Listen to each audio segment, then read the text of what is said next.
ആർക്കെങ്കിലും എന്തെങ്കിലും നേരത്തെ കേട്ട കാര്യങ്ങളെക്കുറിച്ച് എന്തെങ്കിലും മനസ്സിലാകാത്തതോ സംശയമോ ചോദ്യങ്ങളോ ഉണ്ടെങ്കിൽ ചോദിക്കാം. 2 മിനിറ്റ് ചോദിക്കുന്നവർ മൈക്കിൽ ചോദിക്കണം എന്ന് മാത്രം.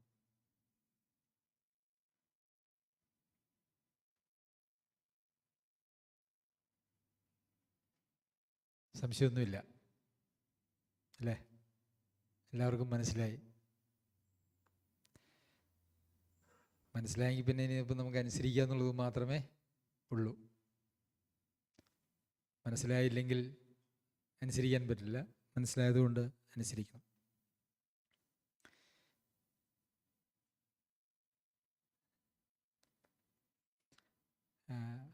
നമ്മൾ പ്രാകൃത മനുഷ്യർ, ജഡിക മനുഷ്യർ, ആത്മീകർ, അതിനെക്കുറിച്ചാണ് നമ്മൾ ചിന്തിച്ചുകൊണ്ടിരുന്നത്. ഇന്ന് സ്വാഭാവിക മനുഷ്യർ അല്ലെങ്കിൽ പ്രാകൃത മനുഷ്യർ, സ്വാഭാവിക മനുഷ്യരും ജഡികന്മാരും വളരെ വളരെ വളരെ കുറച്ച് മാത്രം ആത്മീകരുമാണ് ഇന്ന് ക്രിസ്തീയ ലോകത്തുള്ളത്. അതിന് അടിസ്ഥാനപരമായിട്ടുള്ള കാരണങ്ങളുണ്ട്. അതിൽ ഏറ്റവും പ്രധാനപ്പെട്ട കാരണം എന്ന് പറയുന്നത് സത്യസുവിശേഷം ഇന്ന് ലോകത്ത് പ്രസംഗിക്കപ്പെടുന്നത് തന്നെ വളരെ അപൂർവമാണ് എന്നുള്ളതാണ്. ഒരുപക്ഷെ ഞാൻ നിങ്ങളോട് സൂചിപ്പിച്ചിട്ടുണ്ടെന്ന് തോന്നുന്നു. ഇന്ന് വളരെ സുവിശേഷ പ്രസംഗങ്ങളൊക്കെ കേട്ടാൽ അവിടെ മാനസാന്തരമില്ല, യേശുവിനെ കർത്താവായിട്ട് സ്വീകരിക്കണം എന്ന് പറയുന്നില്ല എന്ന് മാത്രവുമല്ല, രക്ഷിക്കപ്പെടാനായിട്ട് യേശുവിനെ കർത്താവായിട്ട് സ്വീകരിക്കണ്ട എന്ന് പറയുന്നതായിട്ടുള്ള ആളുകൾ. ജോൺ മക്കാർദർ എന്ന് പറയുന്നതായിട്ടുള്ളൊരു മനുഷ്യൻ ഈ സുവിശേഷത്തിലെ ഈ വ്യാജത്തിനെ തിരിച്ചറിഞ്ഞ് അദ്ദേഹം യേശുവിനെ രക്ഷിതാവുമായിട്ട് മാത്രം സ്വീകരിച്ചാൽ പോരാ, കർത്താവുമായിട്ട് സ്വീകരിക്കണം എന്നൊരു ഉപദേശം കൊണ്ടുവന്നു. കഴിഞ്ഞ 10, 25, 30 വർഷത്തിനിടയ്ക്കാണ്.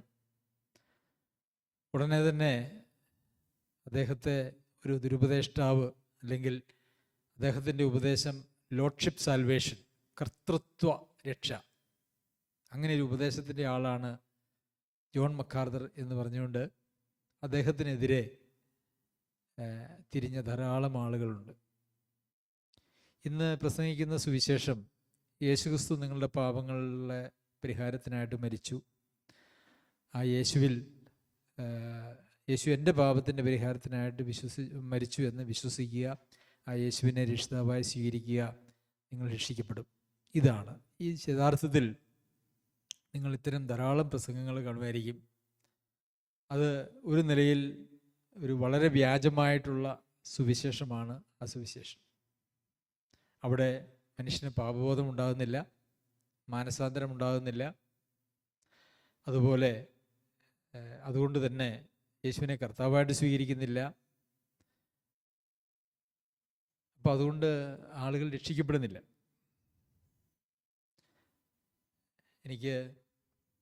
ഞാനിങ്ങനെ ചില ഭക്തന്മാരായിട്ടുള്ള ആളുകളുമൊക്കെ ആയിട്ട് സംസാരിക്കുമ്പോൾ എല്ലാവരും പറയുന്നത് രക്ഷിക്കപ്പെട്ട ആളുകൾ വളരെ അപൂർവമാണ് ഇന്ന് സഭകളിലെന്നാണ്.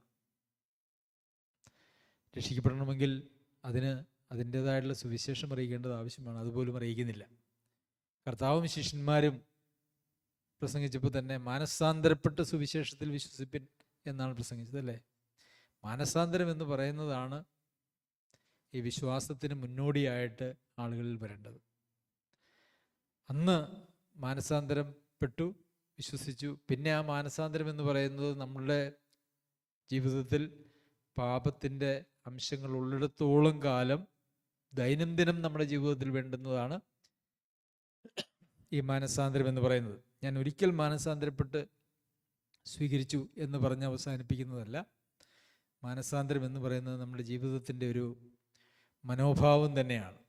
അങ്ങനെ മാനസാന്തരത്തിൻ്റെ മനോഭാവത്തിൽ ജീവിക്കാത്ത ആളുകളാണ് അവർ നിഗളികളായിട്ട് തീരും, അല്ലേ? ആർക്കാണ് മാനസാന്തരം ആവശ്യമില്ലാത്തത്? പാപം ചെയ്യാത്തവർക്കാണ്, അല്ലെ? പാപമൊന്നുമില്ലാത്തവർക്കാണ് മാനസാന്തരം ആവശ്യമില്ലാത്തത്. എനിക്ക് കുഴപ്പമൊന്നുമില്ല, ഞാൻ വലിയ കുഴപ്പക്കാരനല്ല എന്നൊക്കെ ചിന്തിക്കുന്ന ആളുകളെ സംബന്ധിച്ചിടത്തോളം അവർക്ക് മാനസാന്തരമില്ല. നമുക്കെല്ലാവർക്കും അനുദിനം മാനസാന്തരം ആവശ്യമാണ്. ഇന്ന് നമ്മൾ സഭകളിലേക്ക് നോക്കിയാൽ നമ്മളുടെ സന്ദേശങ്ങൾ കേൾക്കുന്നതായിട്ടുള്ള ധാരാളം ആളുകൾ ലോകത്ത് പലയിടത്തുണ്ട്, കേരളത്തിലുമുണ്ട്. അതുപോലെ തന്നെ വ്യക്തിപരമായിട്ട് നമ്മൾ ഈ സന്ദേശം പലരോടും പറഞ്ഞിട്ടുണ്ട്, സുവിശേഷം പറഞ്ഞിട്ടുണ്ട്. യഥാർത്ഥത്തിൽ ഇന്ന് സഭകളിലാണ് ഈ സുവിശേഷവും മാനസാന്തരവും പ്രസംഗിക്കേണ്ടത്. അപ്പോൾ അവരുടെയൊക്കെ ഒരു പ്രതികരണം എന്ന് പറയുന്നത് ഞാൻ ഇങ്ങനെ ശ്രദ്ധിക്കുകയായിരുന്നു. പലരും പറയുന്നത് എന്താണെന്നറിയാമോ? എനിക്കൊരു സഭയുണ്ട്, ഞങ്ങൾ വിശ്വസിച്ച, ഞങ്ങൾ മെമ്പറായിരുന്ന ഒരു സഭയുണ്ട്, അതിൽ ഞങ്ങൾ തൃപ്തരാണ്. ഇത് അങ്ങനൊരു മതമുണ്ട്, അങ്ങനൊരു സഭയുണ്ട്. മറ്റ് മതസ്ഥർ പറയും ഞങ്ങൾക്കൊരു മതമുണ്ട്, പാരമ്പര്യമായിട്ട് ഞങ്ങൾ ആ മതത്തിലാണ്. അതുപോലെ തന്നെ വിവിധ സഭകൾ, ആ സഭകൾ എന്ന് പറഞ്ഞാൽ അതിനകത്ത് കത്തോലിക്കരെന്നോ ജാക്കോബൈറ്റ്സ് എന്നോ പെന്തക്കോസ്തുകാരെന്നോ ബ്രദറൻകാരെന്നോ ലോക്കൽ ചർച്ചുകാരെന്നോ ഒന്നും അതിന് വ്യത്യാസമില്ല. എല്ലാവരും അവരവരുടെ സഭകളിൽ തൃപ്തരാണ്. അവർക്ക് പ്രശംസിക്കുവാനായിട്ടുള്ളത് അവരുടെ സഭകളുടെ പാരമ്പര്യത്തെക്കുറിച്ചും ആ സഭയിലെ അവരുടെ സ്ഥാനത്തെയോ അതിനെക്കുറിച്ചൊക്കെയാണ്. പ്രശംസ ഒരിക്കലും കർത്താവായ യേശു ക്രിസ്തുവിലേക്ക് പോകുന്നില്ല.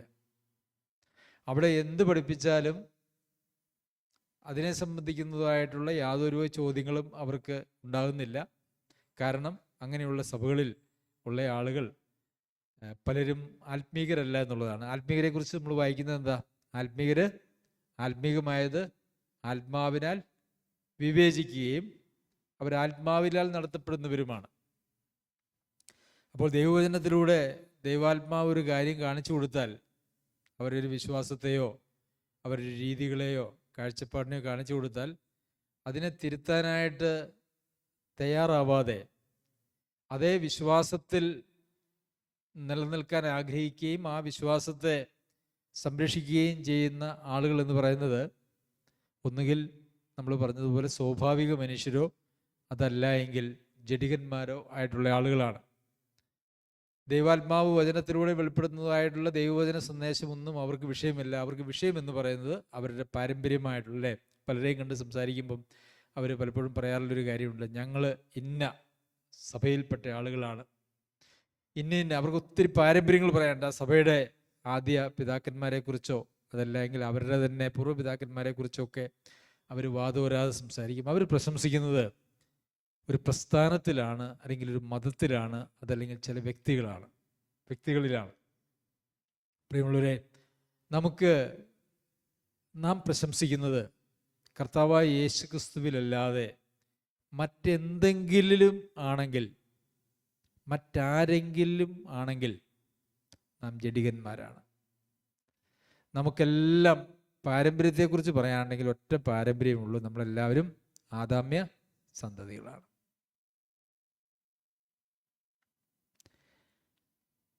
അതാണ് നമ്മുടെ പാരമ്പര്യം. അതിൽ നിന്ന് വന്ന പാരമ്പര്യം മാത്രമേ നമുക്ക് എല്ലാവർക്കും ഉള്ളൂ. അതുകൊണ്ട് നമുക്ക് ഒരാളുകളെക്കുറിച്ചും ഞാൻ വിചാരിക്കുന്നു നമ്മൾ ആരെക്കുറിച്ചും പ്രശംസിക്കേണ്ട ആളുകളല്ല. ഒരു മനുഷ്യനെക്കുറിച്ച് പ്രശംസിക്കുവാനായിട്ടുള്ള ഒരവസരം ഈ സഭയിലും നിങ്ങൾക്കും ആർക്കും ഇട്ടു തരരുത് എന്നുള്ള ആഗ്രഹമാണ് ഞങ്ങൾക്കുള്ളത്. നമുക്ക് എല്ലാവർക്കും പ്രശംസിക്കുവാനായിട്ടുള്ള കർത്താവായ യേശു ക്രിസ്തുവിൽ മാത്രമാണ്. ശിഷ്യന്മാരെ ഉണ്ടാക്കണമെന്ന് കർത്താവ് കൽപ്പിച്ചത് മനുഷ്യർക്കല്ല, മറിച്ച് കർത്താവിനാണ്. പിന്നെ ആളുകളുടെ വ്യക്തിപ്രഭാവത്തിൻ്റെ പേരിൽ ആളുകൾ ഓടിക്കൂടുന്നതായിട്ടുള്ള അവസ്ഥ നമുക്ക് കാണാനായിട്ട് കഴിയും. ഞങ്ങളുടെ പാസ്റ്റർ, അല്ലെങ്കിൽ ഞങ്ങളുടെ അച്ഛൻ, ഞങ്ങളുടെ ബിഷപ്പ്, ഞങ്ങളുടെ പാപ്പ എന്നുള്ള നിലയിൽ ആളുകളുടെ വ്യക്തിപ്രഭാവത്തിൽ പ്രശംസിക്കുകയും ആ പ്രഭാവത്തിൻ്റെ പിന്നാലെ പോകുന്നതായിട്ടുള്ള ആളുകളുമുണ്ട്. അവർക്കൊരിക്കലും കർത്താവിൻ്റെ പിന്നാലെ പോകാനായിട്ട് കഴിയുകയില്ല. പലപ്പോഴും പല ആളുകളും അവരവരുടെ മതങ്ങളിലോ സഭകളിലോ ഒക്കെ നിൽക്കുന്നതിന് കാരണം ചിലർ അവിടെയുള്ള ആളുകളോടുള്ള താല്പര്യം, ഇഷ്ടം എന്നുള്ളതാണ്. അതല്ല എങ്കിൽ ഞങ്ങളുടെ വീടിനടുത്തുള്ള കൂട്ടായ്മ എന്നുള്ളതാണ്. അതല്ല എങ്കിൽ അവിടെയുള്ള ഏതെങ്കിലും വ്യക്തികളോടുള്ള ബന്ധം, ഒരുപക്ഷെ അവിടുത്തെ ലീഡേഴ്സിനോടുള്ള ബന്ധം എന്നുള്ളതൊക്കെയാണ്. ഇതൊന്നുമല്ല നമ്മൾ ഒരു സഭയിൽ അംഗങ്ങളായിരിക്കുന്നതിന് കാരണമായിരിക്കേണ്ടത്. ഇതൊക്കെ നമ്മുടെ ജഡത്തിൽ നിന്ന് വരുന്നതാണ്. നമ്മൾ ജഡികരാണ് എന്നുള്ളതിൻ്റെ ഏറ്റവും പ്രധാനപ്പെട്ട ലക്ഷണങ്ങളാണ് എന്ത്? എനിക്കിഷ്ടമുള്ള കുറച്ച് ആളുകൾ അവിടെയുണ്ട്, എൻ്റെ വീടിനടുത്താണ്, പിന്നെ ഞാൻ ജനിച്ചു വളർന്ന എൻ്റെ പാരമ്പര്യമായിട്ടുള്ള പ്രസ്ഥാനങ്ങളാണ്, സഭയാണ് എന്നൊക്കെ ചിന്തിക്കുന്നത് കേവലം ജഡികമായിട്ടുള്ള കാര്യങ്ങളാണ്. അവരൊക്കെ ആത്മീയമായി പറഞ്ഞാൽ ഊർദ്ധശ്വാസം വലിക്കുന്ന ആളുകൾ അല്ലേ. അങ്ങോട്ടോ ഇങ്ങോട്ടോ, ജഡിയന്മാരെ കുറിച്ച് അങ്ങനെയാണ് നമ്മൾ പറയുന്നത്. അവർ വെന്റിലേറ്ററിൽ കിടക്കുന്ന ഒരു രോഗിയെ പോലെയാണ്. ജീവനുണ്ടോ എന്ന് ചോദിച്ചാൽ ജീവനുണ്ട്. ചില മിനിമം കാര്യങ്ങൾ, ഒരു പാല് എന്നുള്ള നിലയിലുള്ള മിനിമം ചില കാര്യങ്ങൾ അവർക്കറിയാം. അതിനപ്പുറം യാതൊരു വക വ്യത്യാസങ്ങളും ഇല്ലാത്തതായിട്ടുള്ള ആളുകളാണ് അങ്ങനെയുള്ള ആളുകൾ. പിന്നെ നമ്മുടെ ദൈവവചന ശുശ്രൂഷകൾ എന്ന് പറയുന്നത് പലപ്പോഴും അത് നമ്മുടെ ജഡത്തിൽ നിന്നുമാകാം, ആത്മാവിൽ നിന്നും ആകാം. നമുക്കറിയാമല്ലോ, നിങ്ങൾക്ക് ഒരു വിഷയം അറിയാമോ ഇല്ലയോ എന്നറിയത്തില്ല, ഈ സെമിനാരികളിലൊക്കെ പഠിച്ചു വരുന്നതായിട്ടുള്ള ആളുകൾ പറയാറുള്ള ഒരു കാര്യം, അവരുടെ സെമിനാരികളിൽ പഠിപ്പിക്കുന്നതായിട്ടുള്ള അധ്യാപകർ നിരീശ്വരവാദികളാണ് മിക്കവാറും പലരും. അതവരുടെ ഒരു തൊഴിലാണ്. നമ്മൾ സാധാരണ ഇവിടെ സ്കൂളുകളിലും കോളേജുകളിലും ഒക്കെ പാഠപുസ്തകങ്ങൾ പഠിപ്പിക്കുന്നതായിട്ടുള്ള അധ്യാപകർ അവർ ശമ്പളം വാങ്ങി അത് പഠിപ്പിക്കുന്നത് പോലെ ഈ സെമിനാരികളിൽ ഈ നിരീശ്വരവാദികളായിട്ടുള്ള അധ്യാപകർ ദൈവവചനം അവിടെ പഠിപ്പിക്കുന്നു. എത്ര ഭീകരമായിട്ടുള്ളൊരു കാര്യമാണ്. നാം ദൈവവചനം ശുശ്രൂഷിക്കുമ്പോൾ നാം എപ്പോഴും ശ്രദ്ധിക്കേണ്ടതായിട്ടുള്ള കാര്യം, പ്രത്യേകിച്ച് ദൈവവചന ശുശ്രൂഷ ചെയ്യുന്നതായിട്ടുള്ള, പ്രബോധനം പറയുന്നതായിട്ടുള്ള ആളുകൾ എപ്പോഴും ശ്രദ്ധിക്കേണ്ടതായിട്ടുള്ളൊരു കാര്യം, നമുക്ക് ഒരു പ്രബോധനമുണ്ട് എന്ന് മുൻകൂട്ടിയൊന്നും ആരോടും ശരിക്കും പറഞ്ഞാൽ നമ്മളങ്ങനെ ആദ്യം പറയാറില്ലായിരുന്നു. അതുകൊണ്ട് ആരും ഒരുങ്ങി വരാറില്ല എന്നുള്ളത് കൊണ്ട് പിന്നെ നമ്മളത് പറയാൻ തുടങ്ങി. അപ്പോൾ പിന്നെ പറഞ്ഞാലേ അതിന് തയ്യാറാവുള്ളൂ എന്നുള്ളൊരവസ്ഥ വന്നു. പ്രിയമുള്ളവരെ, നമ്മൾ ദിനംപ്രതി ദൈവവചനം വായിക്കുകയും കേൾക്കുകയും ചെയ്യുമ്പോൾ നമ്മുടെ ആത്മാവിൽ നമുക്ക് ലഭിക്കുന്നതായിട്ടുള്ള പൊതുപ്രയോജനത്തിനുള്ളതായിട്ടുള്ള ചിന്തകളൊന്നും വരുന്നില്ലെങ്കിൽ അതിലൊരു അപാകതയുണ്ട്. ഒരു പ്രബോധനം പറയണമെന്ന് പറയുമ്പോൾ പിന്നെ ഇരുന്ന് ആലോചിച്ച് ബൈബിൾ ഇങ്ങനെ അങ്ങോട്ടും ഇങ്ങോട്ടും എല്ലാം കുറേ മറിച്ച് നോക്കി ഒരു വിഷയമൊക്കെ കണ്ടുപിടിച്ച് പിന്നെ അതിന് ചില ഒത്തുവാക്യങ്ങളൊക്കെ കണ്ടുപിടിച്ച് എന്നാൽ പിന്നെ നാളെ പോയി പ്രബോധനം പറയാം. അത് യഥാർത്ഥത്തിൽ ഒരു ആത്മാവിൽ നിന്നുള്ള ഒരു ശുശ്രൂഷയല്ല, അതൊരു ജഡത്തിൽ നിന്നുള്ള ശുശ്രൂഷയാണ്. പഠിക്കരുത്, വായിക്കരുത്, തയ്യാറാവരുത് എന്നൊന്നും അതിനർത്ഥമില്ല. എന്നാൽ നമ്മൾ ദിനംതോറും ദൈവവചനം വായിക്കുകയും പഠിക്കുകയൊക്കെ ചെയ്യുമ്പോൾ നമ്മളോട് ആത്മാവ് സംസാരിക്കുന്നില്ലേ എന്നുള്ളതാണ് ഒന്നാമത്തെ ചോദ്യം. അങ്ങനെ സംസാരിക്കുന്ന കാര്യങ്ങൾ ദൈവസഭയ്ക്ക് പ്രയോജനകരമാണ് എന്ന് ചിന്തിക്കുന്നതായിട്ടുള്ള കാര്യങ്ങൾ സഭയിൽ വരികയും അത് അധികം വാക്കുകളൊന്നുമില്ല, നമുക്ക് 1, 2, 3 മിനിറ്റ് അല്ലെങ്കിൽ 5 മിനിറ്റിനുള്ളിലൊക്കെ നമുക്ക് പറയാനായിട്ട് സാധിക്കും. അങ്ങനെ ഒരു ആത്മനിയന്ത്രിതമായിട്ടുള്ള ഒരു ജീവിതമാണ് നമ്മെ സംബന്ധിച്ച് ദൈവം ആഗ്രഹിക്കുന്നത്.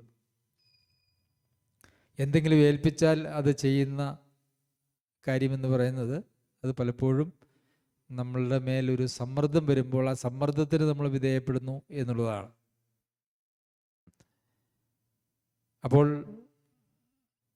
ആത്മീകമായത് ആത്മാവ് ആത്മീകർക്ക് വെളിവാക്കുമ്പോഴാണ്, അങ്ങനെയുള്ള കാര്യങ്ങളാണ് നമ്മൾ യഥാർത്ഥത്തിൽ സഭയിൽ പറയേണ്ടത്.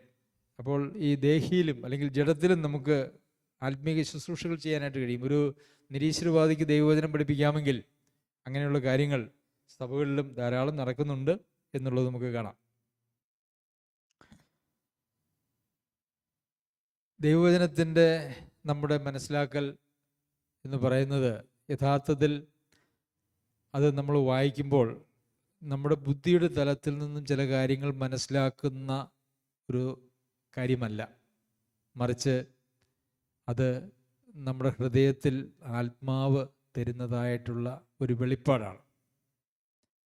അതിനെക്കുറിച്ച് നമ്മൾ പലപ്പോഴും ചിന്തിച്ചിട്ടുണ്ട്. എഫേസ്യർക്ക് എഴുതിയ ലേഖനം അതിൻ്റെ 1-ാമത്തെ അധ്യായത്തിൽ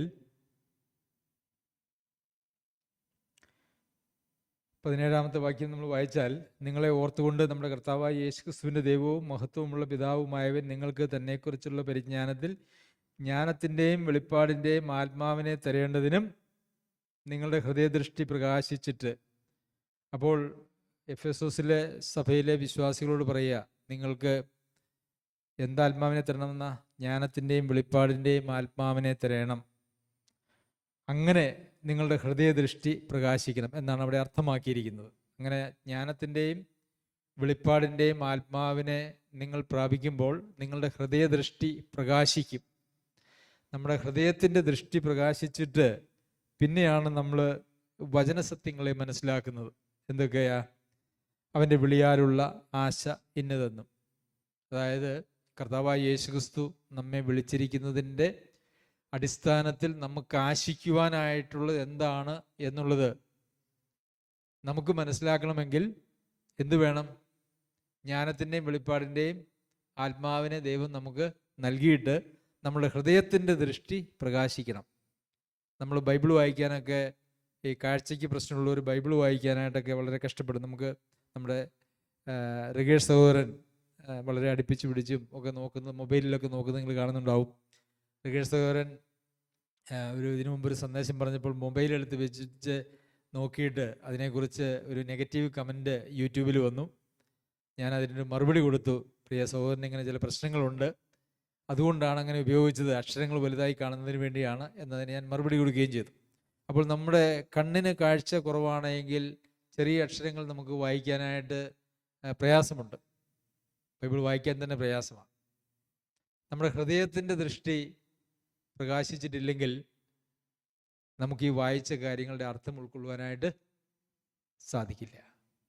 അപ്പോൾ നമ്മുടെ ഹൃദയത്തിൻ്റെ ദൃഷ്ടി പ്രകാശിക്കണം. അത് പ്രകാശിക്കണമെങ്കിൽ ആ വെളിപ്പാടിൻ്റെയും ജ്ഞാനത്തിൻ്റെയും വെളിപ്പാടിൻ്റെയും ആത്മാവിനെ ദൈവം നമുക്ക് നൽകണം. അങ്ങനെയാണെങ്കിൽ മാത്രമേ നമ്മളെ വിളിച്ച് ദൈവമക്കളാക്കിയതിൻ്റെതായിട്ടുള്ള എല്ലാ ആശയും പ്രത്യാശയും നമ്മുടെ ജീവിതത്തെക്കുറിച്ച് ഈ ലോകത്തിൽ എന്തേ ഉള്ളൂ, നമുക്ക് വെച്ചിരിക്കുന്നത് എന്തൊക്കെയാണെന്നുള്ളതൊക്കെ മനസ്സിലാക്കണമെങ്കിൽ ആ ഹൃദയത്തിൻ്റെ ദൃഷ്ടി പ്രകാശിക്കേണ്ടത് ആവശ്യമാണ്. അതുമാത്രമാണോ? വിശുദ്ധന്മാരിൽ അവൻ്റെ അവകാശത്തിൻ്റെ മഹിമാധനം ഇന്നത് എന്ന്. എന്താണ് ആ വാക്കിൻ്റെ അർത്ഥം? വിശുദ്ധന്മാരിൽ അവൻ്റെ അവകാശത്തിൻ്റെ മഹിമാധനം.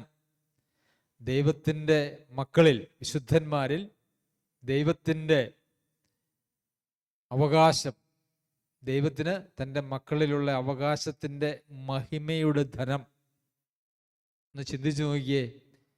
സർവശക്തിയും സർവജ്ഞാനവും സർവത്തെയും സൃഷ്ടിച്ചതുമായിട്ടുള്ള ദൈവം തൻ്റെ വിശുദ്ധന്മാരിൽ വെച്ചിരിക്കുന്നതായിട്ടുള്ള പ്രതീക്ഷ, നമ്മെക്കുറിച്ച് ദൈവം കണക്കാക്കിയിരിക്കുന്ന നമ്മെ ഒരു ഉത്തമ സമ്പത്തായിട്ട്, അല്ലേ?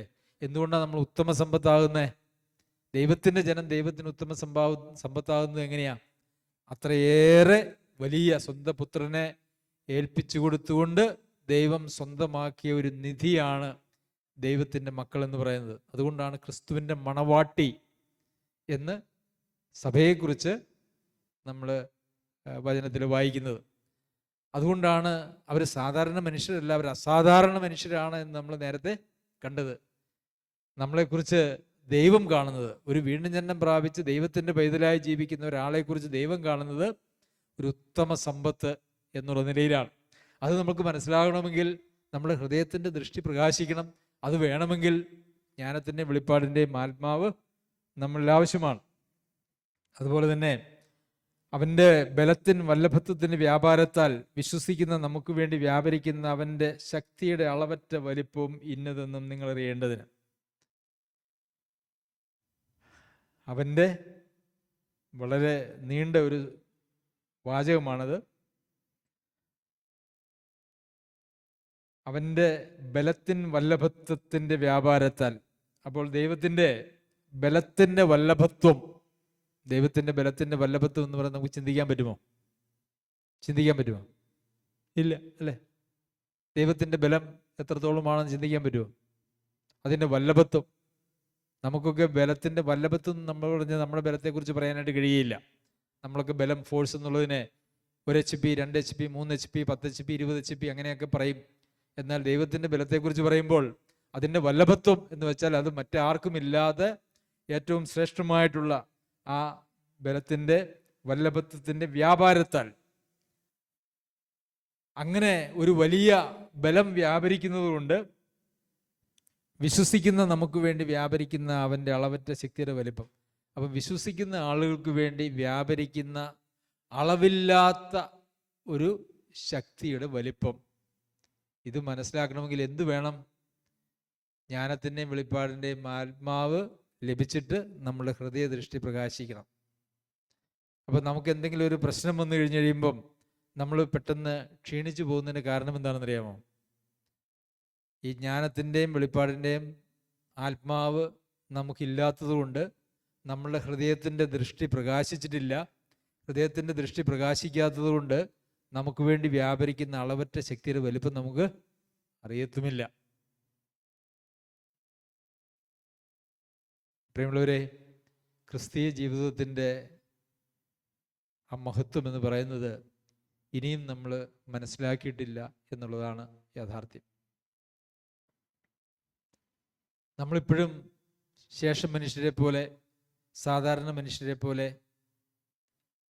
നമ്മളെ തന്നെ കരുതുന്ന ആളുകളാണ്. കാരണം നമ്മൾ എന്താണ്, നമ്മൾ ആരാണ്, എന്താണ് എന്ന് നമുക്ക് ഇന്നുവരെയും മനസ്സിലായിട്ടില്ല. നമുക്ക് ആനയുടെ ശക്തിയെക്കുറിച്ച് ബോധ്യമില്ല എന്ന് വിചാരിച്ചു. ആനയുടെ ശക്തി കൊണ്ട് എന്തെങ്കിലും പ്രയോജനമുണ്ടോ? ഒരു വലിയ തടി കൊണ്ടിട്ടിട്ട് ആനയോട് എടുക്കാൻ പറയുമ്പം അയ്യോ എനിക്ക് ശക്തിയില്ല എന്നാണ് ആന ചിന്തിക്കുന്നതെങ്കിൽ ആന അത് തൊടാൻ പോവോ? തൊടാൻ പോവില്ല. നമുക്ക് വേണ്ടി വ്യാപരിക്കുന്ന ഒരളവറ്റ ശക്തിയുണ്ട്. അതിൻ്റെ വലിപ്പം ഇന്നതാണ്. അതിൻ്റെ വലിപ്പം ഏതാണ്? അവൻ്റെ ബലത്തിൻ്റെ വല്ലഭത്വത്തിനനുസരിച്ചാണ് ആ ശക്തി എന്ന് പറയുന്നത്. അതിനെക്കുറിച്ച് കൊരിന്ത്യർക്ക് എഴുതിയ 2-ാം ലേഖനത്തിൽ നമ്മൾ കഴിഞ്ഞ ആഴ്ച പഠിച്ചിരുന്നു. ഈ അത്യന്ത ശക്തി എന്നല്ല, ഈ അത്യന്ത ശക്തി, അതായത് വിവരിക്കുവാൻ കഴിയാത്തതായിട്ടുള്ള ഒരു ശക്തിയുണ്ട്. അതാണ് അത്യന്ത ശക്തി എന്ന് പറയുന്നത്. അത്യന്തമാണ്. നമുക്ക് വേണ്ടി അങ്ങനെ ഒരു ശക്തി വ്യാപരിക്കുന്നുണ്ട് എന്ന് നമ്മൾ ചിന്തിക്കുന്നുണ്ടോ? ഇല്ല. നമ്മൾ പലപ്പോഴും നമ്മളുടെ പ്രോഗ്രാമിനുള്ളിൽ ഒതുങ്ങി നിൽക്കാനായിട്ടാണ് താല്പര്യപ്പെടുന്നത്. നമ്മുടെ കഴിവുകൾക്കുള്ളിലാണ് നമ്മൾ കാര്യങ്ങളെ കാണുന്നതും കാര്യങ്ങളെ കൊണ്ടുവരുന്നതും കാര്യങ്ങളെ കൈകാര്യം ചെയ്യുന്നതും. നമുക്ക് വേണ്ടി ഒരു അളവറ്റ ശക്തി വ്യാപരിക്കുന്നുണ്ട് എന്നുള്ള ചിന്തയുണ്ടെങ്കിൽ നമ്മളെല്ലാവരും നമ്മുടെ പരിമിതികൾക്കപ്പുറം ആഗ്രഹിക്കുകയും അതിനുവേണ്ടി ആഗ്രഹിക്കുകയും പ്രവർത്തിക്കുകയും ചെയ്യുന്ന ആളുകളാണ്. പക്ഷെ നമ്മൾ എന്താ ചെയ്യുക? നമുക്ക് എത്രത്തോളം കഴിയുമെന്നുള്ളതിനെ കുറിച്ചുള്ള നമ്മുടെ ഒരു ശക്തിക്ക് ഒരു അതിർവരമ്പ് നമ്മളിട്ടു. അതിനുശേഷം ആ ശക്തിക്കുള്ളിൽ, ആ അതിർവരമ്പിനുള്ളിൽ എന്നെ കൊണ്ട് എന്തെല്ലാം സാധിക്കും എന്ന് നമ്മൾ ആലോചിച്ചു, തീരുമാനിച്ചു. നമ്മൾ ആ പരിധിക്കുള്ളിൽ നമ്മൾ അങ്ങ് ജീവിക്കുന്നു. അത് വിശ്വാസ ജീവിതമല്ല, അത് ജഡത്തിൻ്റെ ജീവിതമാണ്. വിശ്വാസ ജീവിതം എന്ന് പറയുമ്പോൾ അവിടെ നമുക്ക് ലഭ്യമായ ശക്തിക്ക് അതിരുകളില്ല, അതിന് ബൗണ്ടറികളില്ല. അത്യന്ത ശക്തി അല്ലെങ്കിൽ അളവറ്റ ശക്തി എന്നാണ് അതിനെക്കുറിച്ച് വചനത്തിൽ പറയുന്നത്. പ്രിയമുള്ളവരെ, ഈ ജഡത്തിൻ്റെ തലത്തിൽ നിന്നും ഈ ദേഹിയുടെ തലത്തിൽ നിന്നും നമ്മൾ രക്ഷപ്പെട്ടേ തീരൂ. എന്നാലേ നമുക്ക് ഫലകരമായ ഒരു ക്രിസ്തീയ ജീവിതം സാധ്യമാവുകയുള്ളൂ. നമ്മുടെ പരിധികളും പരിമിതികളും ഒക്കെ, ഇതൊക്കെ ഈ ലോകത്തിലെ ഏതെങ്കിലും ഭൗതിക കാര്യങ്ങളെക്കുറിച്ചല്ല പറയുന്നത്, മറിച്ച് ഇതൊക്കെ ആത്മീയമായിട്ടുള്ള കാര്യങ്ങളെക്കുറിച്ചാണ്. എനിക്ക് സാധ്യമല്ല, എന്നെക്കൊണ്ട് കഴിയുന്നില്ല. എനിക്ക് പലപ്പോഴും വളരെ സങ്കടം തോന്നാറുണ്ട്.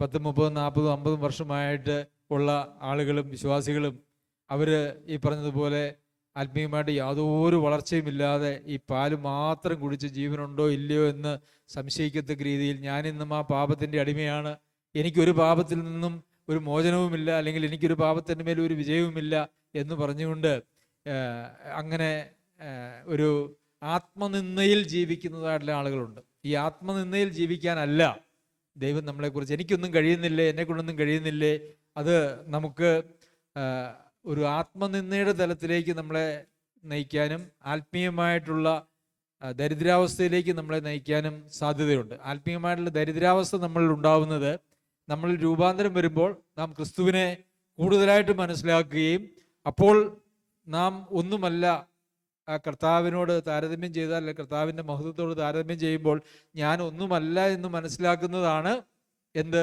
ആത്മാവിലുള്ള ദാരിദ്ര്യം എന്ന് പറയുന്നത്.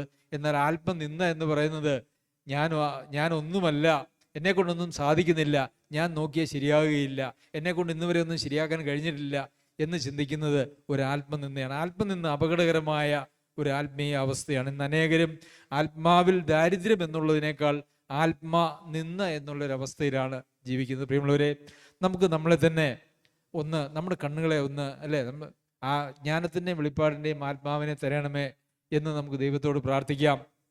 ദൈവത്തിൻ്റെ കൃപ, അതിന് നമുക്ക് മനസാന്തരം ആവശ്യമാണ്.